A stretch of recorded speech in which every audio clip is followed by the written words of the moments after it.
Buenos días, Inge. Buenos días, ¿cómo está? Mil disculpas por el retraso, tuve inconvenientes de conectividad, pero ya. Eh, bueno, primero muy buenos días con todos, qué gusto verles, aunque sea de nombres todavía, pero qué gusto saber que están aquí, que están bien.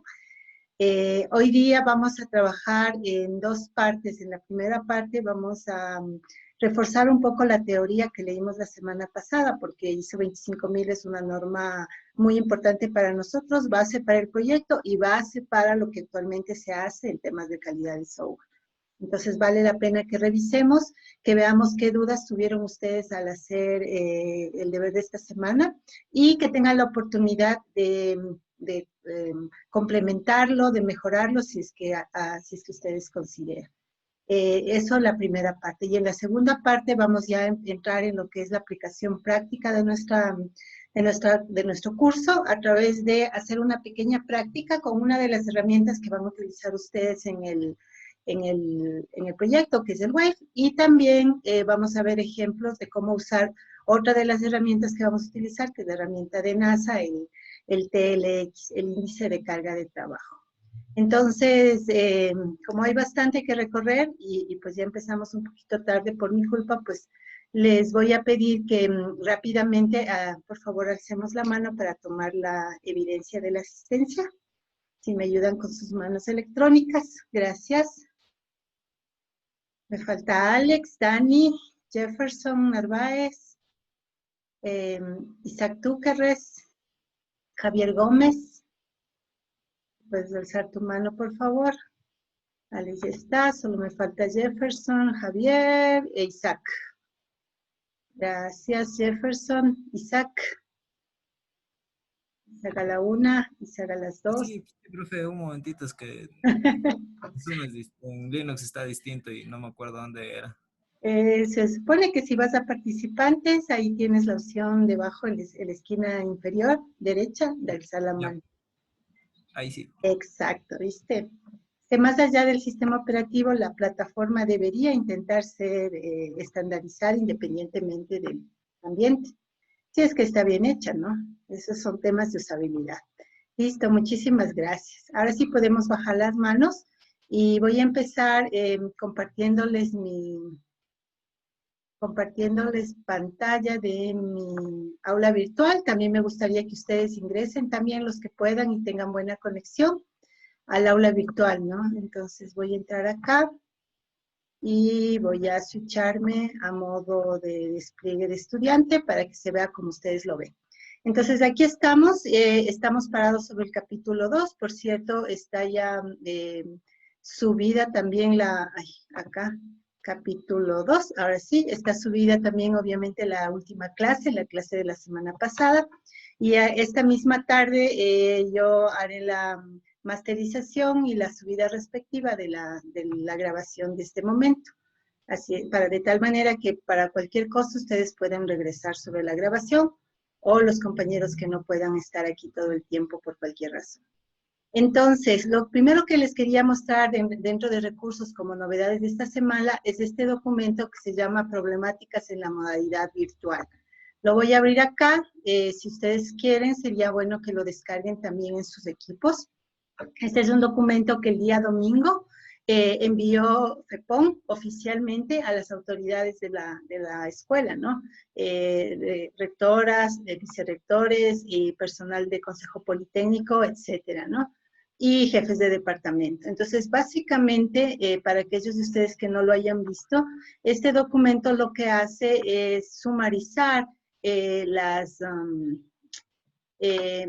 los comentarios y las inquietudes que se han generado en este primer mes de clase, porque pues estamos ya cumpliendo un mes, empezamos 1 de junio, hoy es 30, entonces es un buen momento para evaluar lo que se ha hecho y proponer acciones de mejora. Entonces a mí me parece que este documento que nace de ustedes y de sus representantes estudiantiles es una buena manera de hacer este análisis que es importante para poder ver dónde hay falencias, dónde hay cosas que pueden estar mejor donde hay necesidades de componer cosas, ¿no?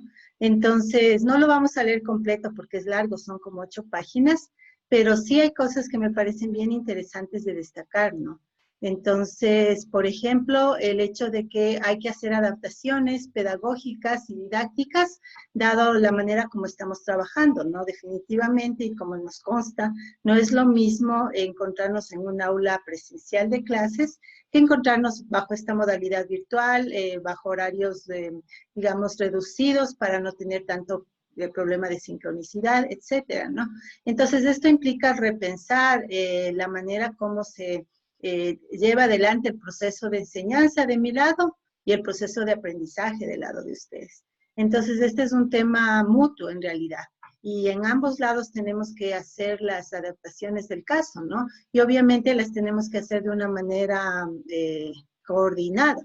Entonces, es importante que tú no te dispares individualmente, ni que los estudiantes solos o los profesores solos nos disparemos individualmente con las adaptaciones. Tenemos que ir sincronizando, ¿no? Esto es como una coreografía. Entonces, en parte de la coreografía llevo la lidia yo como profesor, pero en otras partes llevan ustedes como estudiantes. Entonces, en este momento, por ejemplo, estoy yo, ¿no? Pero el momento en que tú haces tu trabajo autónomo o el momento que estás tú presentando, por ejemplo, alguna tarea o dando una opinión, tú tomas la lead, ¿no? Entonces, es un proceso que involucra a 2 partes. Entonces, es importante conversar entre las 2 partes para estar de acuerdo, ¿no? No puede ser impuesto. Luego también se habla de usar herramientas de comunicación que ahora están a disposición y que son nuestros medios básicos, usar foros, usar redes sociales, usar grupos WhatsApp y sobre todo, y esto me gusta mucho, el diálogo, ¿no? Entonces, más allá del canal de comunicación que utilicemos, la importancia del diálogo como base primaria de la comunicación entre seres humanos debe estar ahí. Y el diálogo, nuevamente, es algo bidireccional. Es decir, para dialogar se necesitan un mensaje que se quiere intercambiar y se necesitan 2 lados, ¿no? Ambos actúan como emisores y receptores de esa información que se está intercambiando. Entonces, el diálogo no puede ser unidireccional, no puede ser solamente del profesor a los estudiantes. También es importante que ustedes participen de ese diálogo, ¿no? Y ya que estamos hablando, al hacer esta evaluación del primer mes, de las cosas que se pueden corregir, de las cosas que no nos están saliendo como quisiéramos, en el proceso de las clases como tal, es importante que ustedes alcen su voz. Entonces, ayer me comentaba una de las compañeras del otro curso, que me parece que está un poco más, digamos, internamente dentro de lo que es el trabajo de FEPON, que hay un enlace, ¿no? En el que ustedes pueden accesar y pueden en ese enlace, pues, poner de una manera segura, de una manera abierta, cualquier incluso denuncia o cualquier inquietud que tú tengas, ¿no? Entonces, ella les pasó ayer el enlace a los compañeros del otro curso, entonces ahorita, y antes de olvidarme, se los voy a pasar yo a ustedes también. De tal manera que si a futuro pasan alguna situación que tú necesites reportar o en este momento ya existe una situación que aún no has reportado, pues entonces lo puedas hacer, ¿no? Entonces, ahorita que ya le encontré el enlace, se los voy a mandar para que lo tengan ahí cuando lo puedan, cuando lo puedan necesitar. Entonces, eso forma parte del diálogo, ¿no? El hecho de que tú no te quedes callado, es importante reconocer cuando las cosas están bien y felicitarnos por ello, pero también es importante reconocer cuando las cosas no están tan bien y pues de una manera crítica ponernos a proponer acciones de corrección. Entonces, eso con respecto a la parte de comunicación. Luego, también se habla de un problema de sobrecarga de actividades que designa el profesor, ¿no? Entonces, yo también he utilizado mucho, y por eso he estado pensando en lo que este documento está proponiendo, el asunto del trabajo autónomo, ¿no? Entonces, efectivamente, a todos ustedes y también a los profesores, nos toca hacer mucho de este trabajo autónomo, que es un tema de disciplina personal, ¿no? En muchos casos, por ejemplo, en esta materia, hemos reducido oficialmente las horas sincrónicas, justamente para tratar de minimizar los problemas de conectividad, pero eso implica reponer o compensar esas horas que no han sido cubiertas sincrónicamente con trabajo que tenga que hacerse individualmente, ¿no? Entonces es el trabajo autónomo. Sin embargo, obviamente, como cualquier cosa llevada al extremo se vuelve inconveniente, se vuelve negativo. Entonces, aparentemente hay mucha cantidad de deberes, trabajos, proyectos, entre otros. Se pide que se respeten las horas definidas, tanto para la parte presencial, o más bien dicho, para la parte sincrónica, como para el componente autónomo, de acuerdo a las horas que están designadas en las mallas curriculares, etcétera, ¿no? Entonces, también darse cuenta, y eso es algo que los profesores tenemos que reflexionar, que ustedes están en promedio entre 20 y 30 horas de clase a la semana, ¿no? Y entonces eso implica que, aparte de estas clases que tienen la responsabilidad de ustedes de asistir, está sobre ello el trabajo que hay que hacer fuera de las horas de clase. Y entonces eso implica una posible sobrecarga, ¿no? Entonces, igual, si hay sobrecarga de trabajo, avisen. Muchas veces los docentes subestimamos el tiempo necesario para hacer las cosas. Yo les digo porque cuando yo preparo un examen y luego lo resuelvo, digo, bueno, yo qué sé, yo lo resolví en X minutos, les voy a dar el doble de tiempo. Y sin embargo, luego en clases, cuando yo pregunto cómo va el avance, pues veo que no, que a veces el doble de tiempo que yo estimo para que tú lo resuelvas no es suficiente, ¿no? Entonces, es porque mis estimados, como digo, en realidad son hechos desde mi experiencia, no son hechos desde tus zapatos. Entonces, a veces no es por, no es por, ¿qué les digo? No es a propósito que uno no se da cuenta de las verdaderas cargas de trabajo que implican hacer cierta tarea, ¿no? Y es importante por eso la retroalimentación de ustedes. Entonces, igual, sea conmigo en mi materia, o sea, en otras materias, con otros colegas docentes, expresa esas situaciones cuando se den. Porque caso contrario, puede ser que nosotros no nos estemos dando cuenta que estamos cayendo en eso, ¿no? Entonces, por eso dice, es importante llegar a consensos entre los docentes y los estudiantes sobre la carga académica. Y acá hay un punto que me hizo pensar mucho también, porque es algo que yo sí estoy experimentando, es el hecho de que si envías una cantidad muy grande de deberes como docente, entonces uno no avanza a realizar la retroalimentación de una manera apropiada, ¿no? Entonces, yo, por ejemplo, me estuve igualando con ustedes estos días pasados y logré enviarles parte de la retroalimentación de los trabajos, pero aún así todavía me falta lo de este último capítulo. Y es porque, claro, todo el trabajo que tú haces en un foro o en un documento o en una encuesta en línea, yo lo tengo que revisar por 20 o por 30, dependiendo del número de personas, ¿no? Entonces, para ustedes es una carga de trabajo hacerlo, y para nosotros es una carga de trabajo revisarlo, retroalimentar y calificar. Entonces, probablemente ahí también tenemos que modular de lado y lado, acorde a las circunstancias y a las realidades, ¿no?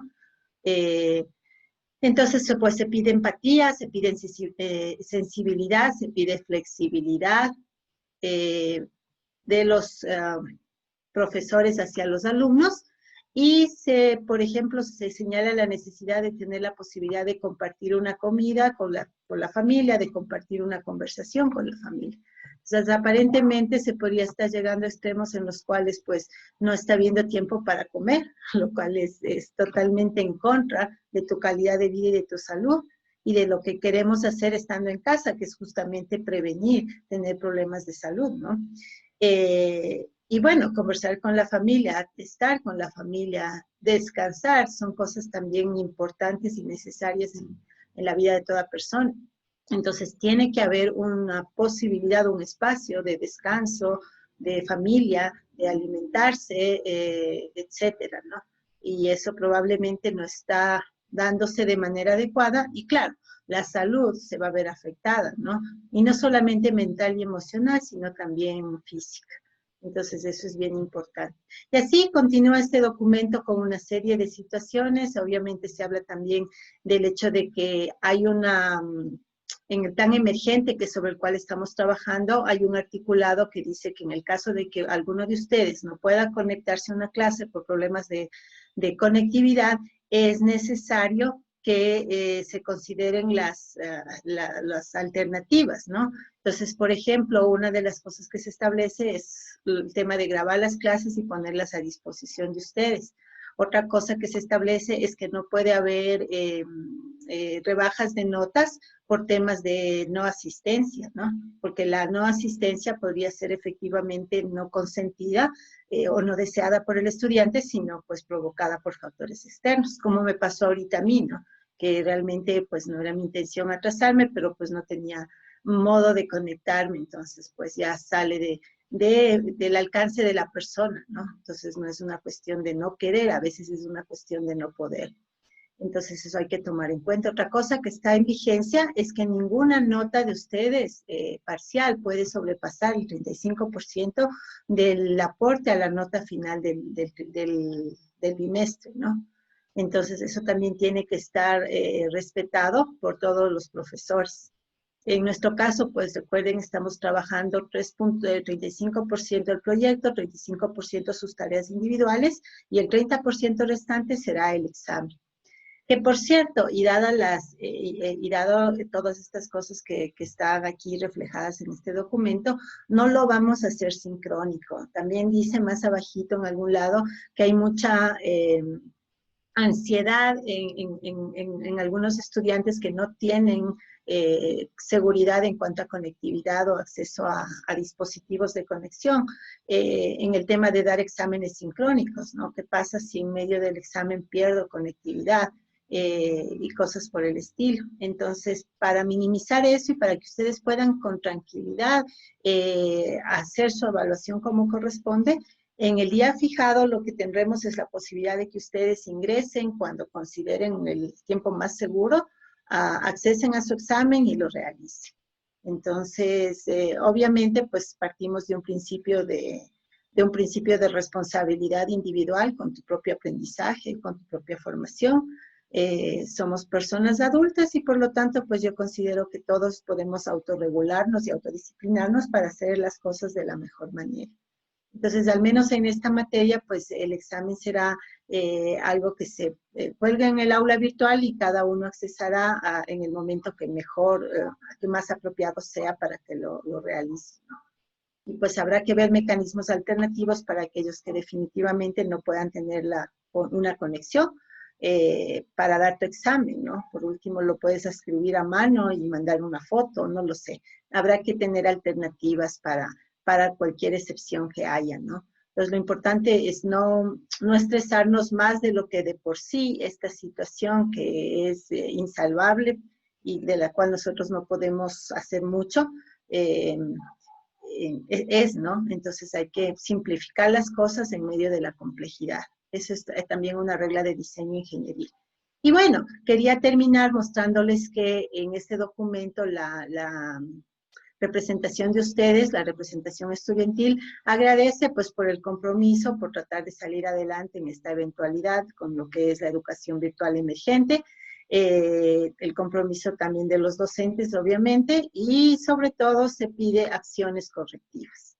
Entonces, esto es súper importante porque cuando se habla de acciones correctivas, implícitamente, tácitamente estamos reconociendo que hay algo que corregir. Entonces, sí es importante ponernos la mano en el corazón y decir, sí, o sea, estamos sobreviviendo, estamos saliendo adelante, pero sí hay acciones, cosas a corregir. Sí hay errores que se han cometido, defectos que se han insertado en el proceso y por lo tanto fallos de calidad que existen. Entonces, es importante que no esperemos al final del semestre para hacer un control de calidad y decir nos fue mal, más o menos, o bien. Es mejor que ahorita que estamos en el desarrollo durante el proceso, hagamos aseguramiento de calidad. Cada uno de nosotros aportemos con nuestras ideas, con nuestras visiones, en dónde están los puntos de mejora, dónde hay defectos y posibles acciones de corrección, para que obviamente ya a nivel institucional, a nivel reglamentario y a nivel de cada docente, cada uno según su ámbito de acción, podamos hacer correcciones, ¿no? Igual es importante que también ustedes como estudiantes, pues, igual haciendo un acto de reflexión y de evaluación, también tomes tus propias acciones correctivas personales en caso de que haya necesidad de corregir cosas en la manera como tú has estado trabajando, ¿no? Entonces, esto firma Paula León, la presidenta de la FEPON.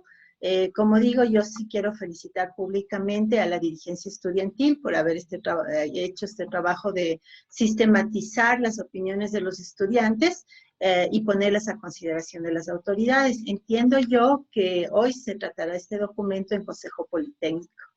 Entonces, si todavía tú no te has involucrado en el tema, dando tu opinión, informando tus novedades o proponiendo alternativas de solución, hazlo, ¿no? Porque si todos esperamos que los demás resuelvan las cosas, capaz que nadie las resuelve. Entonces, siempre es importante aportar en lo que uno puede, desde donde uno está, con los recursos que uno tiene. Entonces, les invito a usar ese enlace para, si todavía no lo han hecho, colaborar con el diálogo que tenemos que mantenerlo de manera permanente para sacar adelante este semestre lo mejor que se pueda.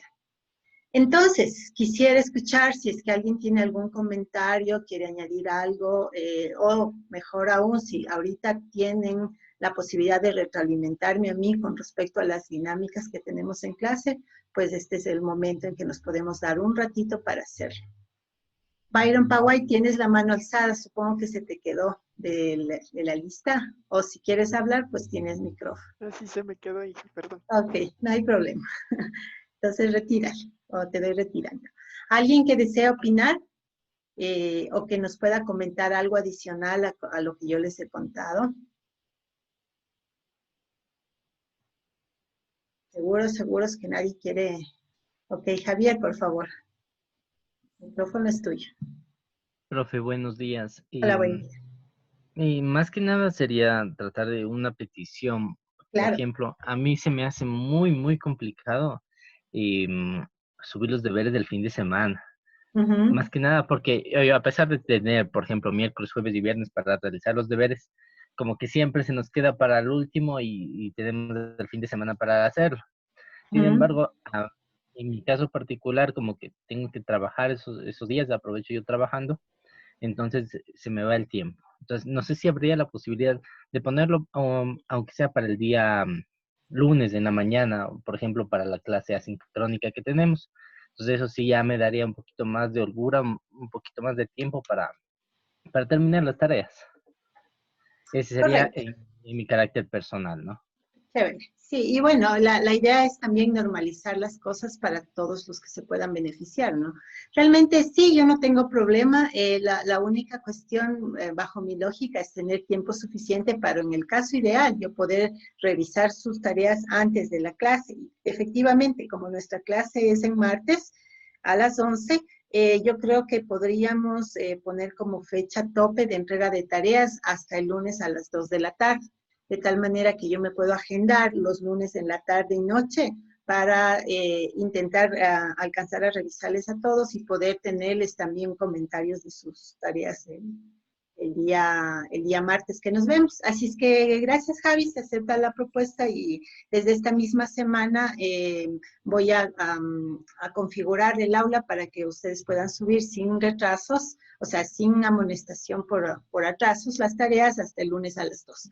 Sin embargo, recuerden también que de todas maneras, si te retrasas, puedes subir la tarea. O sea, está habilitada el aula para permitirte subir tarea atrasada, lo que sí, ahí ya vienen unas penalizaciones, ¿no? Si son pocos minutos, pues no pasa nada, no te voy a rebajar nota por 5 minutos que te atrasaste.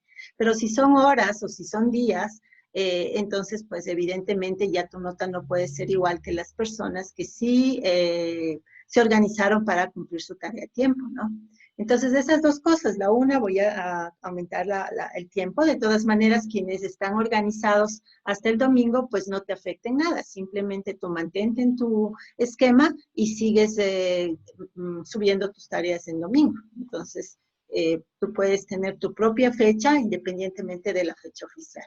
Y en cambio, aquellos que les pueda ayudar, pues tienen esa posibilidad. Así que gracias, Javi, por la propuesta y lo vamos a hacer así. También, como les decía, por esta semana va a haber la posibilidad, me avisan quienes deseen hacerlo, de volver a subir la tarea después de que veamos un poco mejor la teoría, ¿no? Quisiera regresar sobre algunos conceptos, aclarar tal vez un poco de qué se trataba los ejercicios, sobre todo los dos más largos, y de pronto si alguien lo quiere mejorar, complementar, terminar, pues lo puede hacer y de esa manera mejorar la nota del trabajo.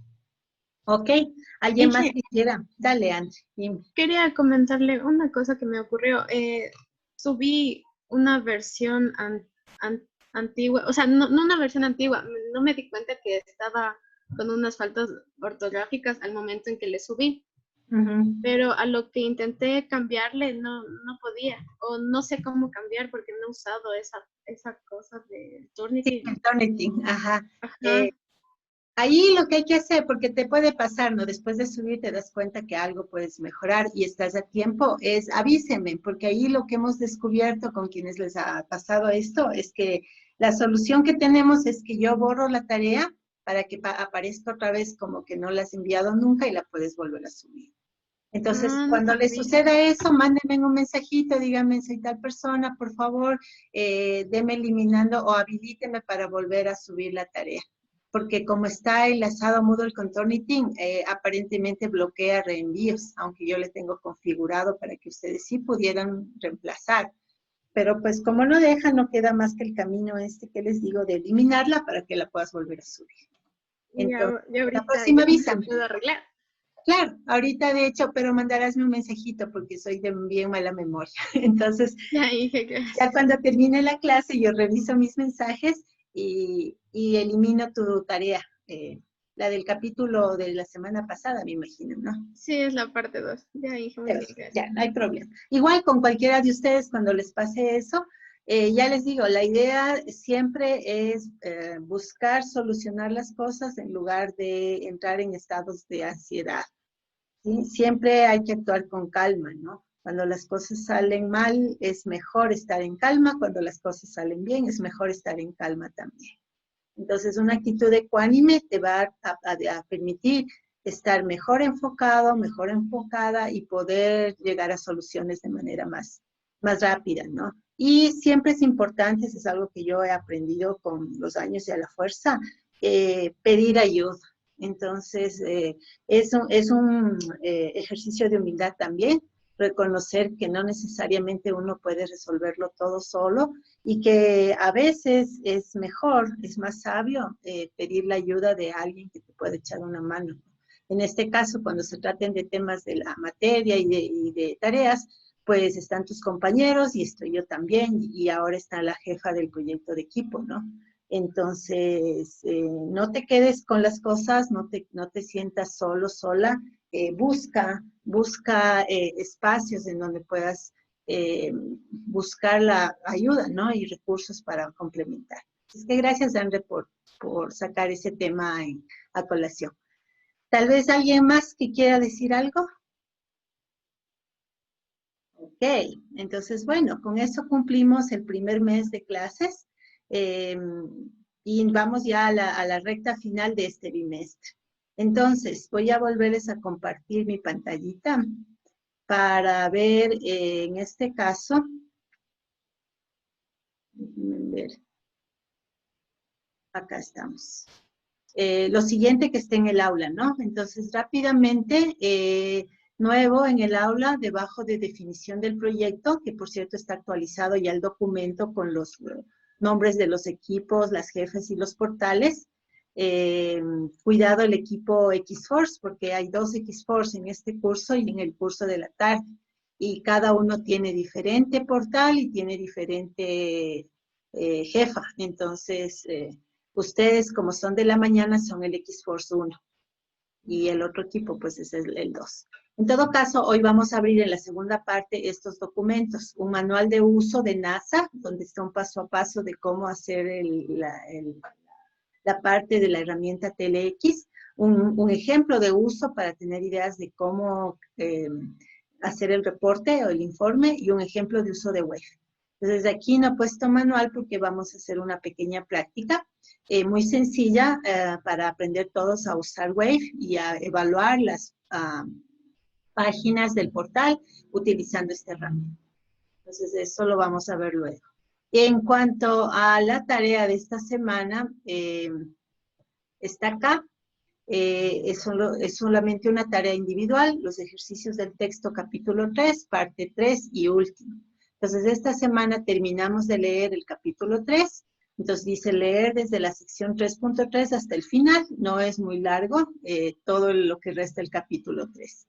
Y solamente vamos a resolver 3 ejercicios. El 3.8, que es muy rápido, y el 3.11 y el 3.12, que son ejercicios como de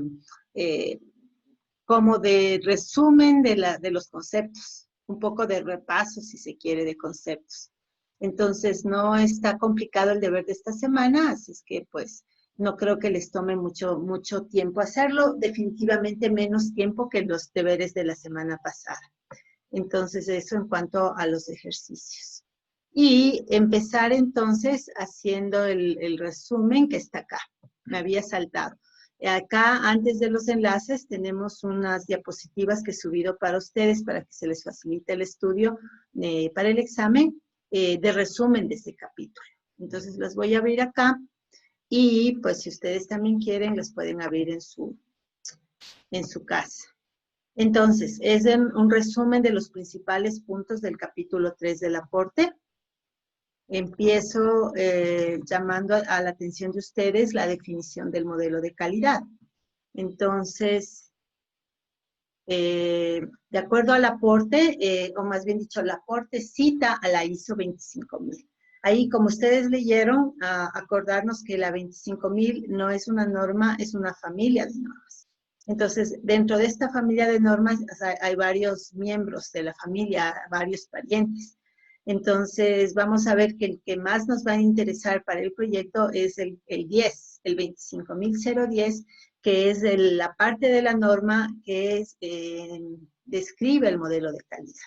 Ya lo vamos a ver más abajito. En todo caso, en la familia de ISO 25000 se define modelo de calidad, como ya vimos la semana pasada, ¿no? Es un conjunto ya establecido de características. Entonces, primer aprendizaje importante para ser evaluadores de calidad. Tú no te inventas las características de calidad. Estas características las seleccionas de un conjunto predefinido, que en este caso viene dado por la ISO 25000 y como sabemos, y ya vamos a repasar, son 8 apenas. Entonces, esas 8 características es todo el conjunto, es todo el universo posible, y de ese universo de 8 características, tú escogerás las 6, 4, 2, 1, las que sean, que son relevantes para el trabajo que vas a hacer, sea de evaluar un producto de calidad o sea de definir los requerimientos de calidad para un producto que se va a desarrollar, que son los dos grandes usos de la norma, ¿no? Tal como dice aquí, este conjunto de características provee un marco de trabajo para especificar requerimientos de calidad, también llamados no funcionales, o también para evaluar calidad. En el caso del proyecto, como sabemos, solo vamos a tomar una sola de estas características, que es la usabilidad. Claro que dentro de ella hay varias subcaracterísticas, ¿no? Y bueno, aparte de las características con sus respectivas subcaracterísticas, el modelo de calidad también debe establecer relaciones entre ellas. Y de eso se trataba el ejercicio, uno de los ejercicios de la semana pasada, para el cual te podrías basar en una tabla ejemplo de correspondencias entre criterios de calidad, ¿no? Y cómo estos se relacionan a favor, en contra o de manera neutra. Es decir, trabajan en conjunto, relación directamente proporcional. Si el uno está más alto, el otro también se pone más alto. Trabajan en contra, relación inversa proporcional. Si el uno se pone alto, el otro tiende a bajar. O relación neutra, realmente no se contraponen entre sí, pueden coexistir sin molestarse. Entonces, esa es la definición del modelo.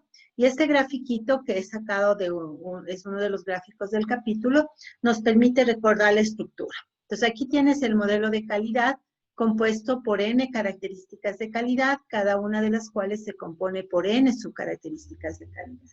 Y cada una de esas subcaracterísticas debe ser medida a través de determinadas métricas, al menos una o varias. Ahora, aquí hay una excepción que es esta flechita. A veces se puede plantear métricas que midan directamente la característica. Le puedes hacer un bypass a las subcaracterísticas y tener métricas que te permitan medir directamente este nivel. Si no es así, pues lo que haces es calcular las métricas de las subcaracterísticas y luego sumarizar eso para puntear o sacar puntajes de las características y luego sumarizar eso para sacar un solo puntaje de toda la calidad del producto que estás evaluando. Eso es básicamente lo que hace la matriz Excel que vamos a usar en el proyecto, ¿no? Te da haciendo esas sumarizaciones. Entonces, veamos el ejemplo. Por ejemplo, en modelo de calidad, la 25000 plantea 3 tipos de calidades. La calidad externa, la calidad interna y la calidad en uso. Como dijimos, en nuestro proyecto nosotros no vamos a medir calidad interna porque no tenemos la documentación de la arquitectura, el código completo, etcétera, del producto como para poder hacer una medición de la parte interna. Entonces vamos a medir solamente la calidad externa del producto en el modelo 25010 y vamos a medir también la calidad en uso a través de trabajar con los usuarios finales. Entonces, una característica de calidad externa es, por ejemplo, la eficiencia. ¿Sí? Entonces, para la eficiencia, una subcaracterística es el comportamiento en el tiempo. ¿Sí? Entonces, una forma de ver si un producto de software es eficiente o no es ver su comportamiento temporal en cuanto a los tiempos, ¿no? La capacidad del producto de software para proveer una respuesta apropiada y tiempos de procesamiento apropiadas cuando desempeña una función, bajo las condiciones para las cuales fue desarrollado, ¿no? Entonces, para medir esta subcaracterística existe esta métrica, por ejemplo, que se llama tiempo de respuesta. Entonces, el estándar para toda métrica, aparte de decirte su nombre, te dice también cuál es su meta, objetivo, en este caso determinar tiempos de ejecución, te da una fórmula, que por lo general es una fórmula muy sencilla, en este caso es una resta, A menos B, y te indica cuáles son las variables de la fórmula y cómo obtenerlas, ¿no? Entonces, A viene a ser el tiempo de respuesta de todo el sistema, B viene a ser el tiempo que le toma hacer la tarea al usuario. Y la diferencia entre los dos viene a ser el tiempo de respuesta en cuanto a su característica comportamiento en el tiempo. Entonces, por ejemplo, digamos que tú me pides, o más bien dicho, yo te pedí a ti llenar esta encuesta individual del proyecto, ¿no? Y entonces es un formulario web que tú entras, empiezas a llenar información y luego grabas, ¿no? Queremos saber cuál es el tiempo de respuesta de ese formulario como tal, ¿eh? ¿Cuál es la eficiencia del formulario? Entonces, para ello, lo que tú haces es tomar la medición, cronometras, desde el momento en que tú le das clic a la opción del formulario hasta el momento que el sistema te da de vuelta el mensaje que te dice su información ha sido grabada correctamente. ¿Sí? Entonces llevas ese tiempo que podía ser, se me ocurre, 25 minutos. Y no porque estaba súper difícil y te tomó 25 minutos, sino porque a los 5 minutos te llamaron por teléfono, a los 15 minutos te levantaste a hacer alguna otra cosa, etcétera, ¿no? Entonces, el tiempo el tiempo A, que es el tiempo total de hacer la tarea como tal, incluye tiempos muertos, incluye los tiempos que se demora el usuario en reaccionar. Por ejemplo, digamos que yo no me acordaba la respuesta a la pregunta 7, que dice, por ejemplo, se me ocurre, no sé, alguna información que no la tengo a mano, no la tengo en mente, entonces me voy a buscar, entonces me demoro en buscar y demás. Luego viene otra información que es de meter datos, y yo soy lento digitando, entonces me tomo mi tiempo metiendo datos. Entonces todo eso suma gran cantidad de tiempo, ¿no? Que es el tiempo que toma como tal hacer la tarea. Y entonces, como yo cronometré el tiempo desde que di clic hasta que me dijo ya grabé, a ese le resto el tiempo que al ser humano le tomó hacer la tarea y ese va a ser el tiempo de respuesta como tal de la característica del producto de software. Y por lo general este tiempo va a ser súper corto, ¿no? Medido en microsegundos. Entonces, digamos que ya al ver los 25 minutos y restarle que fue mi culpa los 24 minutos con 50 segundos y 10 décimas, resulta que lo único que se demoró el sistema en procesar como tal fue 0.6 de segundo, ¿sí? Entonces, la pregunta es, ¿este 0.6, que ya es mi medición de la métrica, es bueno o malo? O sea, ¿le tengo que dar un ok al sistema por ese tiempo de respuesta o le tengo que dar un no me gusta por ese tiempo de respuesta? Entonces, eso dependerá de cuál era la expectativa con respecto al tiempo, ¿no? Si la especificación decía, todos los procesos del sistema deben realizarse en menos de 0.3 segundos, pues estás mal, porque se hizo en 0.6. Pero si la especificación decía, ningún proceso debe demorarse más de 1 segundo, entonces estás bien, porque estás dentro de lo esperado. Eso es lo que se llama justamente la calidad esperada. Entonces, lo que haces es medir la calidad obtenida, en este caso el resultado de la fórmula, versus la calidad esperada. Y entonces, según esa comparación, vendrá tu respuesta cualitativa. Entonces, esto tienen que hacer ustedes por todas y cada una de las métricas de la parte externa para usabilidad, solo para usabilidad. Y de la parte de calidad en uso, ahí sí para todas. Que no son muchas, no son complicadas en su mayoría, pero sí son de detalle, ¿no? De cuidado y les va a tomar su tiempo. Entonces, ahí les recomendaría que una buena, digamos, una buen enfoque podría ser repartirse equitativamente entre todos los miembros del equipo las N métricas que se tengan que calcular. Y entonces, de esa manera, todos ustedes van a tener la oportunidad de practicar esta parte de hacer cálculos, de obtener métricas y hacer evaluaciones cualitativas, ¿sí? Entonces, esto con respecto al ejemplo. Ahora, este es el gráfico que presenta la visión general de la modelo de calidad del producto de software de acuerdo a la ISO 25010, ¿no? Entonces, aquí están los 8 criterios, perdón, adecuación funcional, eficiencia en el desempeño, compatibilidad, usabilidad, confiabilidad, seguridad, mantenibilidad y portabilidad.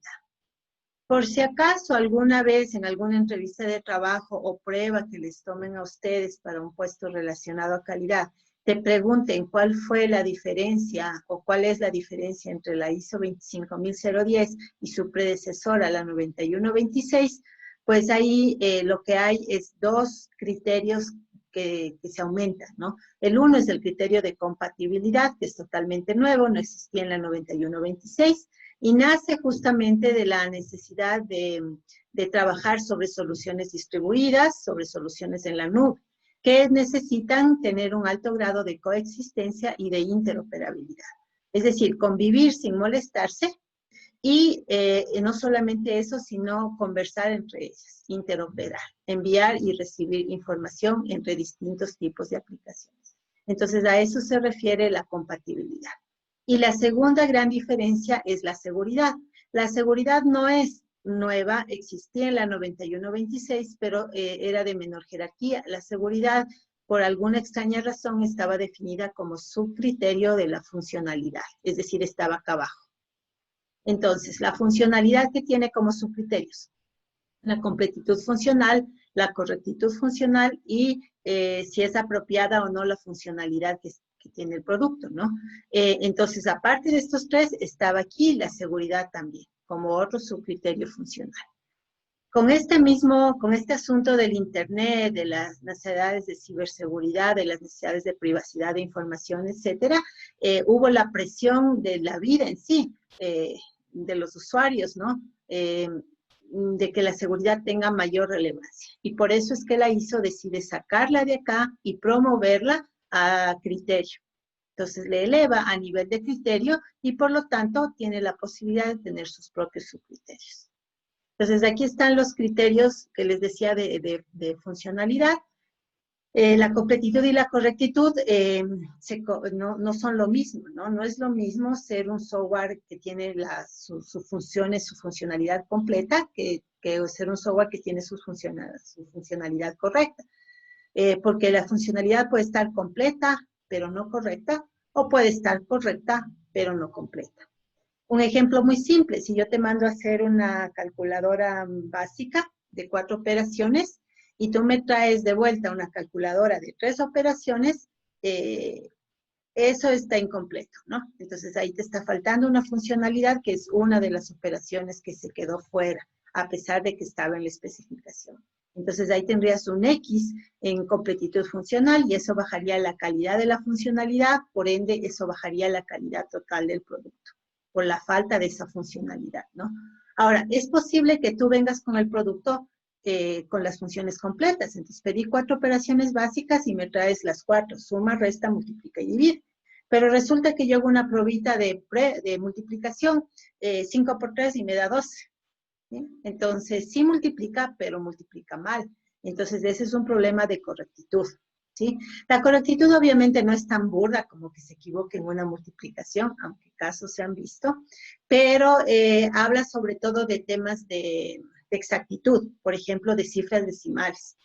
Entonces, digamos que tú truncaste a 2 cifras decimales, pero resulta que era necesario mantener 8 cifras decimales para tener la exactitud, que es la exactitud requerida, la precisión requerida y por ende la correctitud requerida.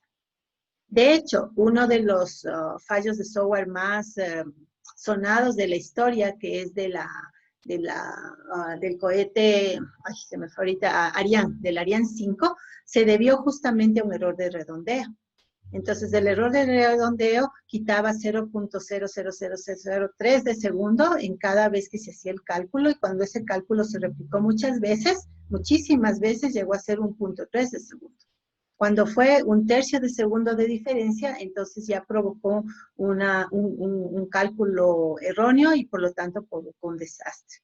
Que no sé si fue el Ariane o fue el misil Patriot. Me parece que fue más bien el misil Patriot el problema. En todo caso, ese es un problema de calidad en correctitud. Y entonces, nuevamente, aquí te pondré una X y pues eso afectaría a la calidad del producto total. Y claro, el peor de los escenarios sería que me traes un producto que está incompleto, 3 de las 4 operaciones, y encima está incorrecto. Encima la segunda operación no la hace correctamente. Y el criterio tal vez más digamos, un poco de cuidado es el criterio de la apropiedad de la funcionalidad, de que sea apropiada la funcionalidad. Eso significa que el producto de software para ser de calidad debe tener exactamente las funciones absolutamente indispensables, ni más ni menos. Si tiene menos, obviamente ya no está completo. Si tiene de más, ya no cumple con el criterio de funcionalidad apropiada. Eso significa que esas ideas que uno tiene a veces cuando está recién empezando en esto de hacer software, de ponerle cositas extras porque me parece alhaja o porque quiero o porque me cae bien el cliente, eso en realidad perjudica la calidad del producto. Un software tiene que ser como una pieza de relojería antigua, ¿no? De esos relojes que no eran digitales, sino con engranajes. Pues tenían esos redondos grandes, medianos y chiquitos, conectados en perfecta sincronía, de tal manera que el mecanismo, cuando le dabas cuerda, producía exactamente la hora, sin atrasarse ni adelantarse, ¿no es cierto? Entonces era un mecanismo correcto, ¿no? Y completo. Pero además era un mecanismo con funcionalidad apropiada, porque si tú te fijabas en las piezas, ninguna estaba de gana. Toda pieza, por más pequeñita que sea, tenía una función específica que cumplir ahí. O sea, a ningún relojero se le hubiera ocurrido diseñar un reloj con piezas de más. Y peor, tampoco se le hubiera ocurrido poner a la venta un reloj con piezas de menos. Entonces, ni más ni menos piezas, como un objeto de relojería fina, un producto de software tiene que ser arquitecturado y diseñado para cubrir exactamente la funcionalidad que se requiere para su uso. En el caso del reloj es dar la hora con exactitud. Y en el caso de tu producto de software es cumplir con las especificaciones establecidas por el usuario final. los stakeholders, ¿no? No inventadas por ti con tu buena voluntad. ¿Sí? Entonces, esa es la parte de apropiación funcional. Y así podríamos discutir todos los criterios. Entonces, lo que yo he hecho en este PowerPoint es sacar para ustedes la tabla 3.1, ¿no? En donde te está listando cada uno de los factores o criterios y sus respectivos subcriterios con sus descripciones. Entonces, la eficiencia del desempeño, en realidad son 3 subcriterios. Acá el libro tiene un problemita. Hay que decírselo al autor. En este gráfico falta uno, ¿no? Que es de la capacidad. Entonces, son 3 subcriterios: comportamiento en el tiempo, utilización de recursos y capacidad. En la adecuación funcional ya hablamos de los 3 criterios que son. En la compatibilidad ya hablamos también la capacidad de coexistencia y el grado de interoperabilidad. La usabilidad, este es el criterio que vamos a trabajar para el proyecto. Entonces, aquí sí es obligatorio que ustedes, desde una perspectiva de calidad externa, es decir, desde la visión del producto, pero en función del usuario, no en función del desarrollador, tenemos que medir qué tan reconocibles son las funciones y los objetos del producto de software desde perspectiva de interfaz, qué tan fácil es de aprender, qué tan fácil es de operar, qué tanto le protege al humano de los errores que pueda cometer, noten el uso de la palabra error, la estética, qué tan bonito o feo es el producto, y la accesibilidad, qué tan usable es por personas con distintos tipos de capacidades o discapacidades, ¿sí? Entonces, el reconocimiento es básicamente el hecho de que si yo abro lo que nos pasó ahorita, ¿no? Con el compañero que abrió Zoom en Linux. Entonces, ¿qué tan fácil era para él reconocer dónde está la función de alzar la mano, ¿no? Si el producto está bien hecho, esa función debería estar exactamente donde está cuando estás en cualquier otro sistema operativo, ¿sí? Entonces, es fácil de reconocer. Pero, ¿qué tal si yo me pongo creativa en mi siguiente producto de software, ¿no? Y decido que en lugar de marcar como icono de impresión una impresorita chiquita, se me ocurre que para mí la impresión va a ser un trébol de 4 hojas, color rojo. Entonces pongo pasa y un trébol de 4 hojas color rojo. Y claro, quien dé clic ahí va a lograr la funcionalidad de impresión. Ahora la pregunta es, ¿va a venir mi usuario anónimo? ¿Va a abrir la interfaz? ¿Va a ver ese trébol? ¿Va a reconocer que ese trébol significa impresión de documento? Difícilmente, ¿no? Al menos no de cajón. Va a necesitar entrenamiento. Entonces, la capacidad de aprendizaje se disminuye porque también no hay un apropiado reconocimiento de los componentes o controles de la interfaz. Entonces, nosotros tenemos que tratar de mantener las interfaces intuitivas a través del uso de metáforas, ¿no? Entonces, trato de que los iconos, los colores, los significados sean culturalmente y cognitivamente asequibles para la persona. Entonces, ese es el reconocimiento. Entonces, como digo, la creatividad sí hay que aplicarlo, obviamente, al hacer un producto de software, pero siempre respetando criterios de usabilidad. Entonces, los otros se autoexplican. Tal vez uno interesante es la protección de mis propios errores. Entonces, los humanos cometemos errores todo el tiempo, ¿no? Por descuido, por cansancio, por un montón de cosas. Entonces, también los humanos queremos o esperamos que el producto de software tenga la inteligencia suficiente para protegernos a nosotros mismos de esos errores. Entonces, ¿qué tal que yo quería poner mi cédula y me comí un número? Y con el número de mi cédula, no sé, el SRI me iba a devolver un dinero, bastante dinero. Pero como me equivoqué en el número, pues ya pierdo esa plata. Entonces, el rato que yo me doy cuenta que el SRI nunca me mandó el dinero que me ofreció porque yo puse mal mi cédula, o peor aún, le dio el dinero a otra persona de la cédula que puse, entonces lo que yo voy a pensar es, ¿por qué el sistema no me dijo que puse mal la cédula? Que le faltaba un número o que el dígito autoverificador no correspondía. Entonces, el humano espera que el producto de software le proteja de sí mismo y le avise cuando se equivoca. Es más, le diga cómo corregir o, si es posible, le dé corrigiendo. Sistemas de autocompletación, ¿no? O sistemas de ayuda sensitiva al contexto. Entonces, que son ya inteligencias un poquito más avanzadas en una interfaz para hacerla más usable. Pero, o que al menos me diga, oye, no, te falta un número, así no te voy a dejar grabar. Pero si yo digito mal y me deja grabar y así se va la transacción y luego eso tiene una consecuencia, eso ya es un problema de usabilidad del producto, es un problema de calidad. Entonces, a eso se refiere esto de la protección. Obviamente que sea fácil de operar, que sea agradable a la vista y que sea accesible. Entonces, cuando ustedes evalúen la usabilidad del producto, tienen que verificar todos estos subcriterios, ¿no? A través de métricas, porque no lo vamos a hacer cualitativamente. Me parece que está bonita. O está más o menos, le voy a poner 7 sobre 10 porque no me gustan tanto los colores, pero está decente. ¿Sí? Entonces, no debe ser subjetivo, tiene que ser a través de métricas. Y obviamente también vamos a levantar la usabilidad viendo, observando cómo el usuario trabaja con la interfaz, sea directamente observándole al usuario o sea a través de las respuestas que él nos da en cuestionarios como el de NASA TLX, ¿no? Entonces, esas son las maneras de medir la usabilidad. Luego está la confiabilidad, no la vamos a trabajar en el proyecto, pero es súper importante. Ahí se ve la madurez del producto, es decir, qué tan estable es en cuanto a que se caiga, por ejemplo, la disponibilidad, la tolerancia a fallos y su capacidad de recuperación ante situaciones no previstas. En seguridad, la confidencialidad de la información, la integridad, el no repudio, la responsabilidad sobre la información y la autenticidad. Son los criterios de la seguridad. Y en mantenibilidad, la modularidad, la reusabilidad, la facilidad de análisis, la facilidad de modificación y la facilidad de pruebas. ¿Se acuerdan que hace 2 semanas hubo una pregunta que hablaba de que si testability debe ser, es similar o complementario que la mantenibilidad o si se debe eliminar? Entonces, finalmente en la ISO 25000 lo que se quedó es que la testability, la facilidad de pruebas, es un subcriterio de la facilidad de mantenimiento. Entonces, ¿eso qué quiere decir? Que para que un producto de software sea fácil de mantener, entre otras cosas, tiene que ser posible de ser probado. Si yo no puedo probar los cambios que voy a hacer en el producto de software, no debo meterle mano.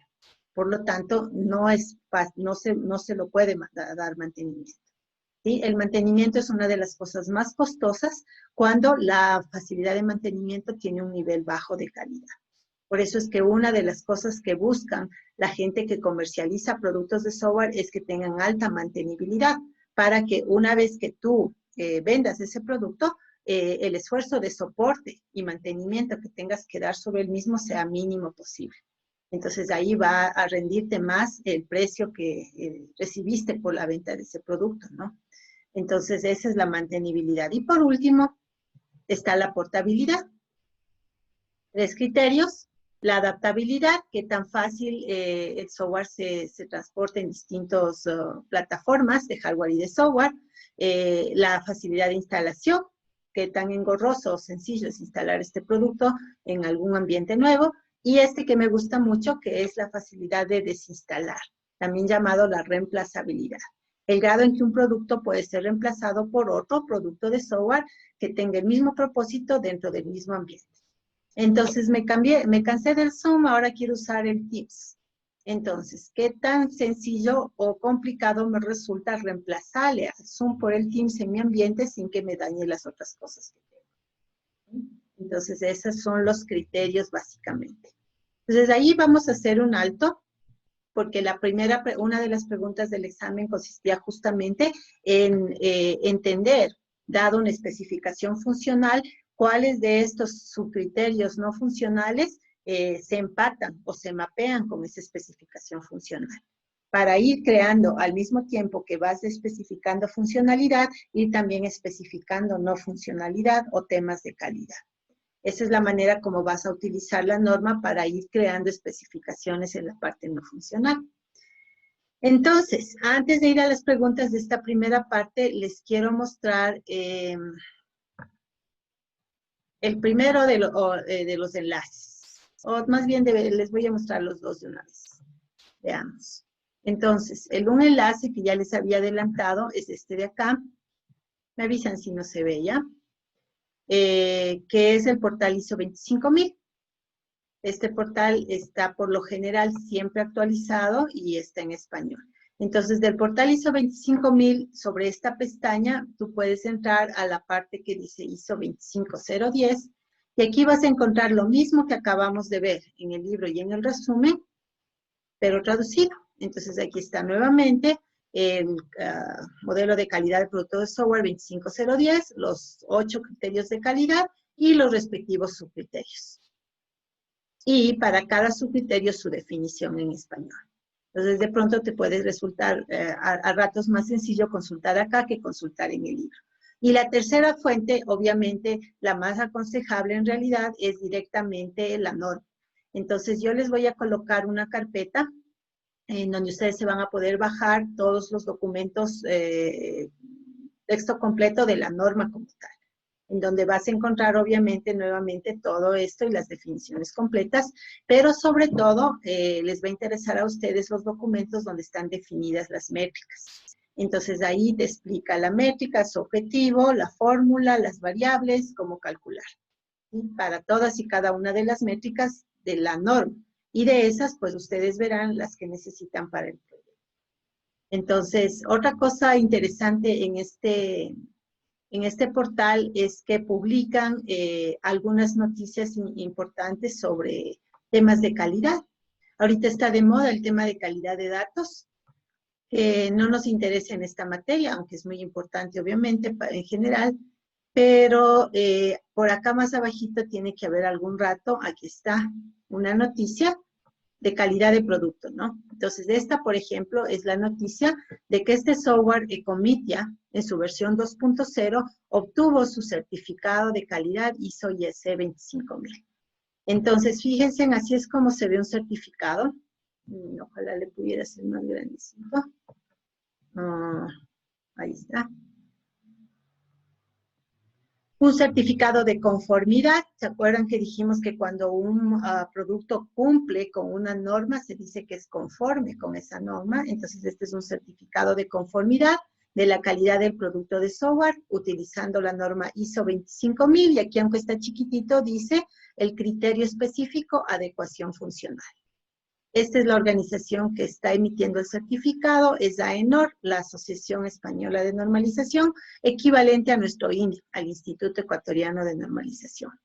Aquí está el producto. AENOR certifica que el producto de software denominado Ecomitia versión 2.0 de la empresa Ares, con domicilio en Madrid y conforme a la norma 25000, ha certificado para la característica de adecuación funcional. Entonces, lo que se está diciendo acá es que se aplicó la norma 25000 específicamente para adecuación funcional, así como nosotros vamos a aplicar por usabilidad, y como obtuvo más vistos que X, entonces se le dio, pues, el certificado de conformidad. Aquí está la fecha de emisión. Esto pasó el 28 de junio del 2019, es decir, hace un año, casi exactamente un año. Y también les quería mostrar que hay fechas de expiración. Este certificado va a expirar el 2025, es decir, que al momento las certificaciones de calidad de productos de software duran 6 años. ¿Por qué? Porque está determinado en la literatura que el tiempo promedio de vida útil de un producto es 5 o 6 años. Entonces está regido bajo esa temporalidad. Se esperaría que de aquí a 6 años el producto Ecomitia tendría que estar en otra nueva versión, la versión 3.0 o algo así. Entonces, este es el certificado que buscamos como desarrolladores, que nuestros productos tengan la capacidad de tener. ¿Sí? Que puedan certificar con calidad cuando alguien les haga esa auditoría o esa evaluación. Es lo que yo necesito que ustedes me digan de los portales. Si nosotros fuéramos a AENOR, ¿le daríamos o no le daríamos un certificado de conformidad de calidad en usabilidad a ese portal? Si la respuesta es no, entonces tienes que decirme qué es lo que le falta al dueño al producto de software, qué es lo que tiene que hacer el dueño del producto para mejorarlo y que pueda tener su certificado. Y si la respuesta es sí, me tienes que igual decir cuáles son las mediciones que se hizo y cómo es que todas esas mediciones llevaron a una respuesta positiva. Entonces, esto en cuanto al certificado. Ya bueno saber cómo salirme de aquí. Ya no sé cómo salir. Y otra opción que les quiero mostrar dentro de la... Ya me hice bolas. Dentro de este enlace. Ahí está, me avisan si no se ve. Es la opción de productos certificados. Aquí se publica en orden cronológico conforme se van dando los productos que van obteniendo certificación. Entonces, acá está el nombre, por ejemplo, este registro de empresas italianas, aquí está la empresa que produjo este producto de software, aquí está lo que se evaluó, aquí está quién certifica, en este caso AENOR, y aquí está quién evalúa, en este caso ACUSELAF, y el año en que esto pasó. Entonces, para fines de nuestro producto, la entidad certificadora sería la Politécnica Nacional, pero la Politécnica Nacional emitiría ese certificado únicamente si la entidad evaluadora es de cierto equipo, X4 o Wasowski o el que sea, da positivo, ¿sí? En este caso, pues, esta era calidad de datos, no nos interesa, pero aquí está el ECOMITIA que vimos, de adecuación funcional. Fíjense que aquí hay varios productos que han recibido la certificación en el año 2019 en adecuación funcional. Está este dashboard llamado Lucaro, está este producto Prometheus, está este sistema integral para la gestión de servicios de ayuda a domicilio, está este sistema informático de gestión académica, ese ya es en el 2018. Entonces, como ven, en los últimos 2 años ha estado muy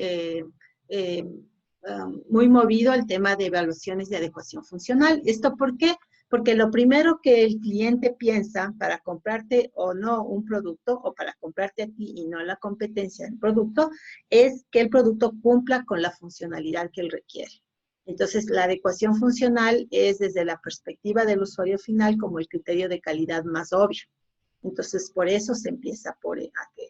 Sin embargo, si vemos acá más abajito, vamos a ver que hay otros criterios que también se usan. Aquí está, por ejemplo, este producto Enigma, esta empresa madrija, fue evaluado en 2017 y consiguió el certificado de calidad en mantenibilidad, ¿sí? Y más acá abajo, de hecho, cuando se empezó a hacer esto en el 2013, 2014, los primeros productos de software que fueron certificados en calidad 25000 fueron justamente en mantenibilidad. Entonces, la razón detrás de ello es lo que ya les dije, ¿no? La mantenibilidad es una de las cosas, o mejor dicho, la fase de mantenimiento es una de las fases más costosas del ciclo de vida de un producto de software. Me puede tomar 2 años desarrollar, que ya de hecho es bastante. Pero voy a tener que mantenerle otros 6 años, el triple de tiempo. Entonces, hasta por duración, el tiempo que pasa en mantenimiento es mayor que el tiempo que pasa en desarrollo. Por lo tanto, yo prefiero complicarme un poquito la vida durante el desarrollo para facilitarme la vida durante el mantenimiento. Serán 2 años en que yo me esfuerce un poquito más versus 6 años en que yo me voy a relajar. Ahora, ¿qué hacemos por lo general nosotros? Tratamos de hacer los desarrollos de la manera más ágil posible. Y al decir ágil no me refiero al manifiesto ágil ni al movimiento ágil, sino hacerlo de una manera rápida, ¿no es cierto?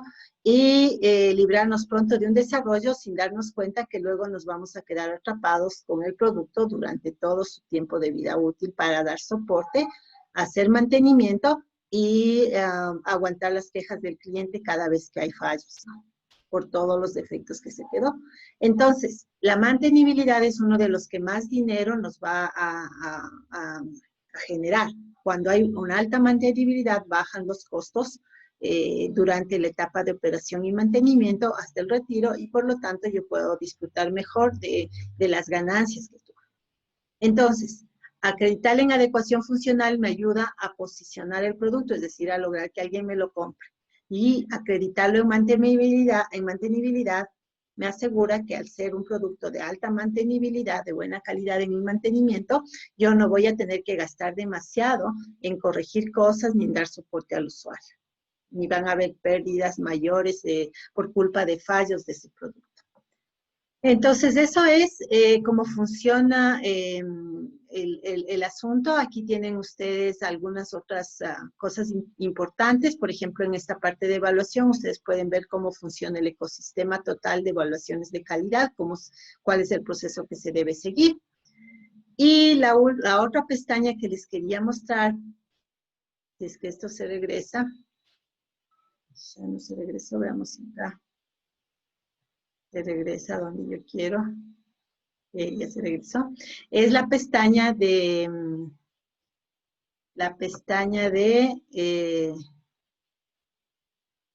de laboratorio AQC. Me avisan si se ve, por favor, alguien. A ver. Ahí pueden ustedes ver el portal AQC. Sí. Gracias, mija. Entonces, este portal, esta empresa tiene una historia interesante. Este AQC Lab nació como un laboratorio universitario, académico, así como los laboratorios que tenemos en el piso 3 o en el piso 4, donde se hacían cosas muy puntuales, más desde la academia, más desde proyectos de investigación. Pero poco a poco le empezó a llegar a QCLab trabajos externos, trabajos pagados en estos temas de hacer evaluaciones de calidad, ¿no? Y empezó a hacerse tan famoso que la universidad tuvo que crear una empresa aparte para poder gestionar los servicios que solicitaban los clientes, ¿no? Y entonces, así es como nació AQCLab como empresa. Y entonces, AQCLab, como ustedes van aquí, es el ejemplo de una empresa real que se dedica exclusivamente a temas de calidad de software. Entonces, aquí está en calidad de software, ellos hacen evaluaciones de mantenibilidad, hacen evaluaciones de funcionalidad, también colaboran con la creación de departamentos de calidad de software y trabajan en un tema que es objeto de nuestro siguiente capítulo en la materia, que es el tema de la calidad de los procesos de software. Porque hasta ahorita solo hemos hablado de la calidad del producto, pero ese producto no nació creado, ese producto fue creado a través de un proceso de desarrollo. Entonces, ese proceso de desarrollo también tiene que ser de calidad. Entonces, de eso vamos a hablar en el siguiente capítulo. Ellos también hacen calidad de datos, ¿sí? Y algunos otros servicios, todos relacionados con el tema de calidad. Entonces, les invito a que revisen este portal. Por ejemplo, si yo me meto acá a la pestaña de evaluación de mantenibilidad, tiene información para los clientes de, por ejemplo, ¿qué insumos necesito para poder hacer una evaluación de mantenibilidad? Y le está diciendo, necesito acceso al código fuente del producto que se va a evaluar. En el caso de que se utilicen, necesita acceso a librerías de terceros que se han empleado en el desarrollo del producto, es decir, si tú usaste componentes reusables de otros o librerías hechas por otros, también esas entran en el proceso de revisión. Y todo esto tiene que ser proveído por el cliente, o sea, por el dueño del producto, a la AQCLab para que ellos puedan hacer la evaluación. Aquí le explica al cliente por qué es importante evaluar la mantenibilidad para reducir las incidencias correctivas en el producto, para simplificar su complejidad, para reducir los tiempos y costos de mantenimiento, para reducir el tamaño del producto. Y, obviamente, para obtener una certificación de calidad ISO 25000 que la puede emitir AENOR en España, por ejemplo. Aquí están nuevamente los 5 criterios de la mantenibilidad de acuerdo al ISO 25000 y aquí están las definiciones. Ok, entonces eso como les dejo ahí a ustedes los 2 enlaces como para que se acuerden siempre que tienen esa posibilidad de nicho de trabajo, ¿no? O sea, no es que sea la única, ni no necesariamente la que más te apasione o te llame, pero en todo caso existe y se necesita mucho de profesionales especializados en temas de calidad de software. Entonces, para terminar esta parte, voy a volver a las diapositivas solamente para mostrarles la última parte para el deber, que es la parte, acá estoy, de las relaciones, ¿no? Entonces, la otra cosa que dice la definición de modelo de calidad es que no solo se habla de criterios, subcriterios y métricas, sino que también se habla de relaciones entre los atributos. Y ahí la clave está en esta tabla 3.2. Primera aclaración, la tabla 3.2 da ejemplos de interacciones. Es decir, la tabla 3.2 no es una regla escrita sobre piedra de que así funciona. Lo que te está diciendo es que así podría ser. Se tiene que leer de columnas hacia filas, porque aquí en de filas, estas de acá, hacia columnas, porque aquí en las columnas se habla de los efectos. Entonces, aquí podrías decir la usabilidad. ¿Qué efectos tiene en Profe. la confiabilidad? Dale, dime. Isaac, bueno, técnicamente esta es una matriz, ¿no? Sí. En la que se correlacionan los atributos. Pero, por ejemplo, no tendría sentido relacionar usabilidad con usabilidad. No, O pues sea, ahí tendría que si ser... lo que yo recomendaría es poner en orden tanto el header como la fila izquierda y la diagonal de la matriz que sea nula. Correcto, Eso correcto. fue, de hecho, lo que hice en la tarea última. Ajá, sí. Por eso les Por- decía, esta sería una matriz de ejemplo, no necesariamente la mejor, porque también si tú no le lees de fila a columna, sino de columna a fila, puede parecer inconsistente, pues.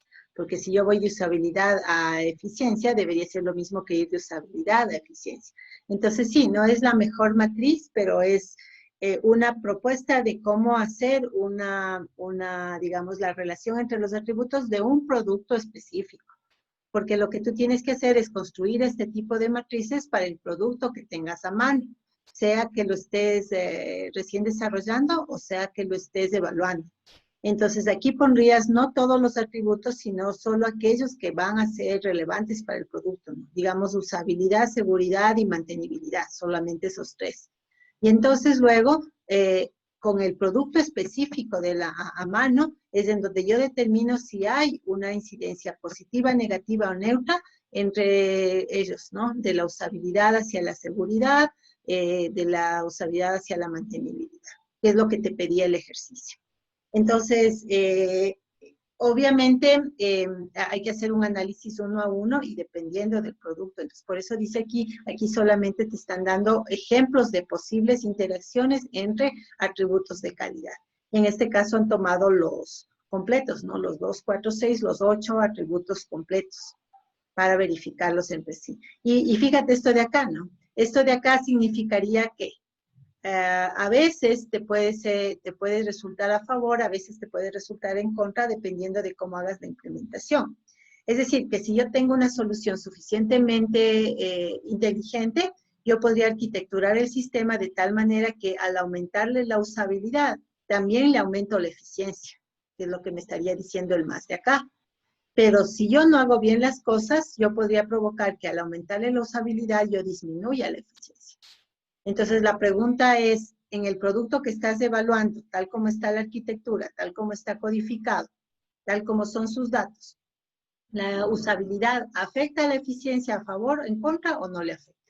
Entonces, eso sí lo haces como evaluación.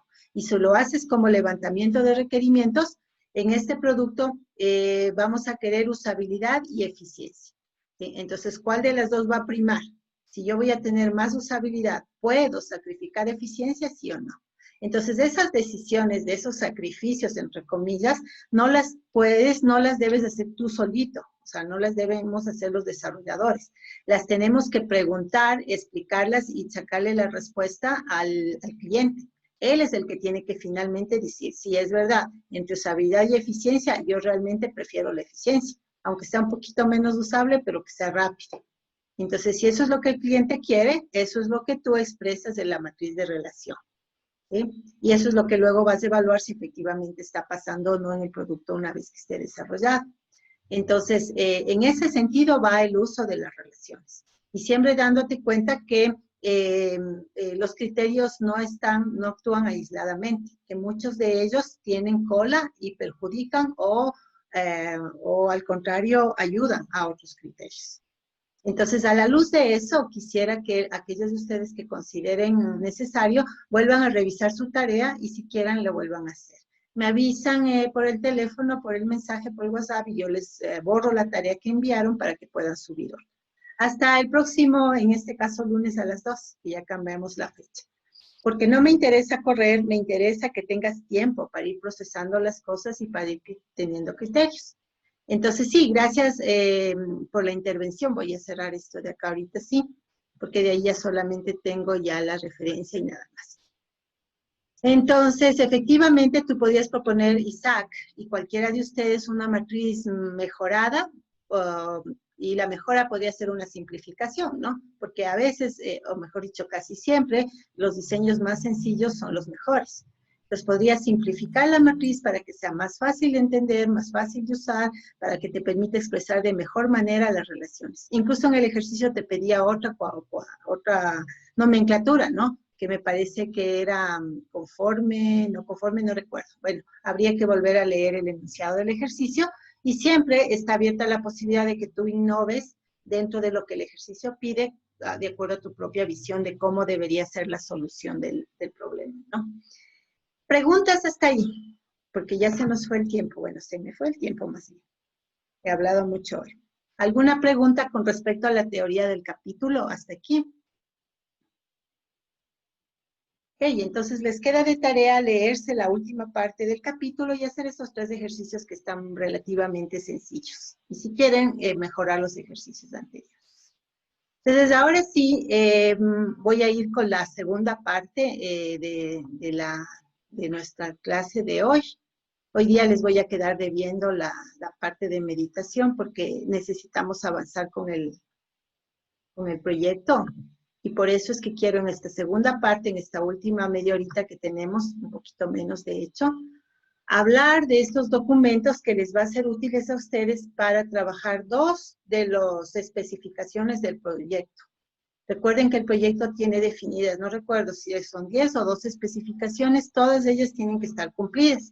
Aquellos equipos que todavía no le envían una propuesta de cronograma a su jefa, por favor, háganlo. Y ella les dirá si de acuerdo o mejoren esto, cambien estas fechas o lo que sea. Una vez que ese cronograma esté acordado entre ustedes y la jefa, pues ella lo que va a hacer es ir haciendo el seguimiento del cumplimiento del cronograma que ustedes mismos han planteado, ¿no? Entonces, dentro de esa especificación está el trabajar con un NASA Task Load Index, el índice de carga de trabajo, y trabajar con Wave, aparte de otras 3 herramientas que a mi criterio son más sencillas de utilizar. Sin embargo, de pronto la próxima semana, si hay necesidad, podemos también revisarlas rápidamente. Pero voy a empezar por el más complicado, que es el de NASA, ¿no? Entonces, para el de NASA, les he dejado a ustedes aquí un manual, que como me lo encontré ahí mismo en el sitio de la NASA, está escaneado, pero está al revés, está así chueco. Entonces, no lo vamos a poder ver, pero sí les quería mostrar que es un manual relativamente pequeño, son 12 páginas, que cubre paso a paso, punto por punto, lo que tú tienes que hacer para prepararle al usuario, preparar los formatos en el que el usuario te va a poder proveer información y luego tener unos formatos en el que tú vas a sacar la información del usuario para sumarizarla y luego poder sacar informes y estadísticas globales, ¿no? Entonces aquí está todo el documento completo. Bueno, hay que ponerlo en un Adobe para virarle. Pero lo que les quería mostrar es, ya vamos a ver en el otro documento un ejemplo. Esto sería un ejemplo de la salida que yo esperaría tener. Entonces, las barras de acá representarían las tareas. Entonces, yo quisiera ver las 10 tareas en un solo gráfico, ¿no? Y la altura de las barras representaría el nivel que alcanzó esa tarea para el criterio específico que estés evaluando. Por ejemplo, frustración. Entonces, aquí me estaría diciendo, si es que esta fuera el gráfico de frustración, que la tarea llamada MD fue la más frustrante para el usuario, mientras que la tarea llamada OP fue la tarea con menos nivel de frustración. Entonces, yo esperaría ver, como son 6 dimensiones de TLX, 6 gráficos como este. Y en cada gráfico, las 10 tareas obviamente sumarizadas, ¿no? Porque tú de cada tarea le vas a preguntar a N personas, a 15 personas. Entonces, una dirá, sí, fue full alta la ansiedad que sentí, la frustración, otro dirá fue mediano, otro dirá fue también alta. Entonces, obviamente, todos esos resultados puntuales de los usuarios tienen que promediarse y ese promedio me da el nivel promedio de frustración de los usuarios consultados para la tarea X dentro del criterio Y. ¿Sí? Entonces, aquí el manual te va explicando cómo llegar a obtener ese gráfico, qué hojas de trabajo utilizar. Entonces, fíjense en que Aquí les voy a mostrar los anexos, aunque digo, está así como chueco. Dije una consulta Sí, mija, dime. sobre las tareas de usuario, mínimo o máximo deben ser 10. Yo propondría que sean 10, ni menos ni más. Sin embargo, si no pueden ser 10, que no sean más de 10, porque mientras más tareas pongas va a ser más difícil la evaluación.